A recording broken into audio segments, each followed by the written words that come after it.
अगर एक चौकीदार का बच्चा पढ़ेगा लिखेगा नहीं, स्किल नहीं हासिल करेगा, तो वो कल क्या करेगा? कोई बस धो दिया करेगा, बर्तन धो देगा, यही करेगा। ये मेरे अल्फाज हैं जो मैंने अभी अपने रीसेंट कराची विज़िट में अपने ही एक चौकीदार का इंटरव्यू किया ना, तो मैंने उससे पूछा, मैंने कहा भाई बच्चा क्या कर रहा है, क्योंकि उससे बहुत लॉन्ग टर्म एसोसिएशन है, तो मैं उनसे पूछता भी रहता हूँ। तो मैंने कहा तुम बताओ तुम्हारे बच्चा क्या कर रहा है गाँव में, उसको पढ़ाने का क्या प्लान है? तो उसने मुझे कहा कि साहब पढ़ाने से क्या होता है, कुछ भी नहीं होता। तो मैंने उसको ये अल्फाज कहे, मैंने कहा आज तू चौकीदारी कर रहा है, दरवाज़ा खोल रहा है, सारी चीज़ें, तो कल क्या यही काम बच्चा भी करेगा? और फिर वो सोच में चला गया।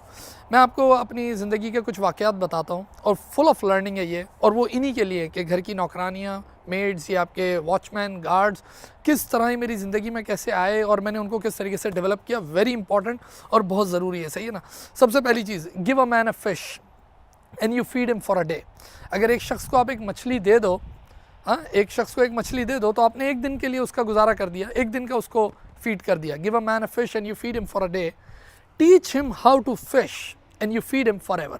और अगर आपने उसको मछली पकड़ना सिखा दी, तो आपने उसको ज़िंदगी भर के लिए खुद मुख्तार कर दिया, आज़ाद कर दिया, सही है ना, इंडिपेंडेंट कर दिया।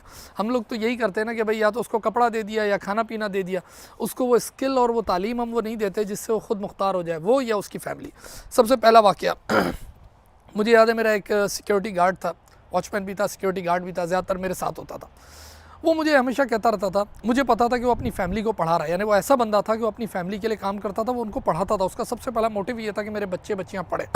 तो मुझे और वो गांव में रहते थे, तो मुझे कहता रहता था, अच्छा मैं खुद बड़ा मसरूफ़ होता था, भाई मैं कोई इमोशनल इधर वोट लेने नहीं बैठा हूँ, जो सच है वो सच है।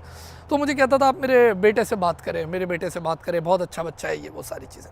मैं उससे कहता था चलो करेंगे, फिर करेंगे, फिर करेंगे, तो बहुत टाइम गुजर जाता था इस तरह, लेकिन मैं मसरूफ़ भी होता था। एक दिन उसने क्या किया, उसने कॉल मिलाई और उसने कहा ये ले सर बात करें। अब मैं कुछ कर नहीं सकता था, तो और मुझे बात करनी भी थी। मैंने फ़ोन उठाया, जब मैंने फ़ोन उठाया तो आई वाज शॉक्ड कि यार ये जो मैं बात कर रहा हूँ जिस लड़के से, क्या वो एक चौकीदार या एक सिक्योरिटी गार्ड का बेटा हो सकता है? यानी जिस तरीके से वो मुझसे बात कर रहा था, जो उसके अखलाक, ऐसा लगा जैसे मैं किसी शहरी और बहुत ही एजुकेटेड, यानी वो बच्चा कभी शहर आया नहीं था, इस तरह बात कर रहा। मैंने फ़ोन रखते ही उसको बोला, मैंने कहा इस लड़के को बुला लो, इमीडिएटली बुलाओ उसको। इसने उसको बुलाया और फिर मुझे याद है वो बच्चा मेरे साथ आया। मैंने उसको बोला कि चलो यार मैं एक सेमिनार में जा रहा हूँ, बैठ जाओ उधर आके। तो उस सेमिनार में बैठा था, मुझे याद है पहला दिन उसने सारी बातें सुनी। फिर मैंने उससे बाहर निकल के पूछा तुम्हें कुछ समझ आया? उसने कहा मुझे बहुत सारी बातें समझ आई। फिर मैंने उसको चार्टर्ड अकाउंटेंसी में डाला, क्लासेस में बैठता था हमारे एडमिन में। खैर लॉन्ग स्टोरी शॉर्ट, यानी वो काम कर रहा था और अभी भी आगे वो बढ़ चुका है और वो खुद मुख्तार हो गया और काम कर रहा है, सही है ना। अब उसके बाद आगे मुझे डिटेल में बता। ये पहला वाक़या। मुझे याद है दो हमारे ऐसे चौकीदार थे, वंस अगेन बहुत मसरूफ़ होता था मैं, 2008-9 की बात है या 2007 प्रॉब्ली। अच्छा मैं देखता था वो दोनों पढ़ रहे होते थे, क्या करते थे, किताबें पढ़ी थी। मैं समझा कोई कचरा वचरा पड़ा होगा यार चौकीदारों से। एक दफ़ा इत्तेफाक से मैं थका हुआ है, मैंने देखा तो वो जो मैथमेटिक्स में नहीं होता सब सेट और सेट्स, और ये मैथमेटिक्स वैसे मेरी कमज़ोर है।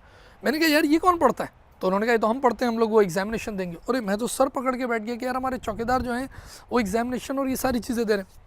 खैर फिर उनको मैंने सपोर्ट करना शुरू किया, फिर वो अकाउंटिंग में आए, थोड़ा बहुत उनको मैं समझाता भी था, कुछ किताबें होती थी वो सपोर्ट कर दी। खैर वो आगे निकल गए, देखो चौकीदारी से आगे निकल के ऑफिस में चले गए होंगे, कुछ और कर रहे होंगे, पुरानी बात कर रहे हैं।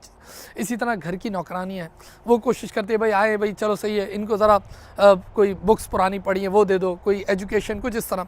अभी भी जिस लड़के की मैं आपसे बात कर रहा था, जिसको मैंने कहा था कि तुम अपने बेटे के लिए क्या कर रहे हो, वो मेरा 12-13 साल पुराना एम्प्लॉई है। और वो जब आया था, मुझे आज भी याद है, उसको उर्दू नहीं आती थी। मैं उसको कभी कभार ऑफिस में बोलता था ना जाओ चेक बुक ले आओ, तो गाड़ी के पास घूम के आ जाता था और मुझे बोलता था हाँ चेक कर लिया। मैंने कहा चेक बुक का मतलब क्या होता है? फिर मैंने उसको समझाया।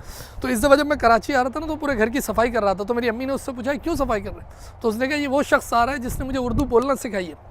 और इस दफ़ा मुझे याद है, मुझे कोई टैक्स वगैरह भरना था, तो मैंने उसको वो सब लिख के दिया। मैंने कहा जाओ, मैंने कहा ये पढ़ लेते हो ना? उसने कहा साहब मैं इंग्लिश भी कई हद तक पढ़ लेता हूँ। फिर वो गया, प्रॉपर्टी टैक्स वगैरह सब जमा करा के आ गया, सारी चीज़ें। मुझे याद है मेरा एक चौकीदार, कहने को वो चौकीदार था, उसको मैंने बैंकिंग स्किल्स सारी सिखा दी थी। डेबिट कार्ड क्या होता है, क्रेडिट कार्ड क्या होता है, बिल कैसे पे करते हैं, फलाना क्या है। यानी पता ये चल रहा था कि वो मेरे इतने सारे, देखिए मेरा भी बेनिफिट था कि वो मेरे लिए बहुत सारे काम करता था, rather than just opening a door gate, ये काम के साथ साथ वो और चीज़ें सीख रहा था। कहने का मकसद क्या है, देखिए एक तो बड़ी इंपॉर्टेंट चीज़ है एजुकेशन। अगर एक बंदा एजुकेशन नहीं ले सकता या उसके बच्चे वो, तो मैं उनसे ये कहता हूँ कि एटलीस्ट यार कोई स्किल तो सीखो। फॉर एग्जाम्पल कुकिंग ही सीख लो। एक बंदा है साथ काम करता है, यार कुकिंग सीख ले, एक स्किल है।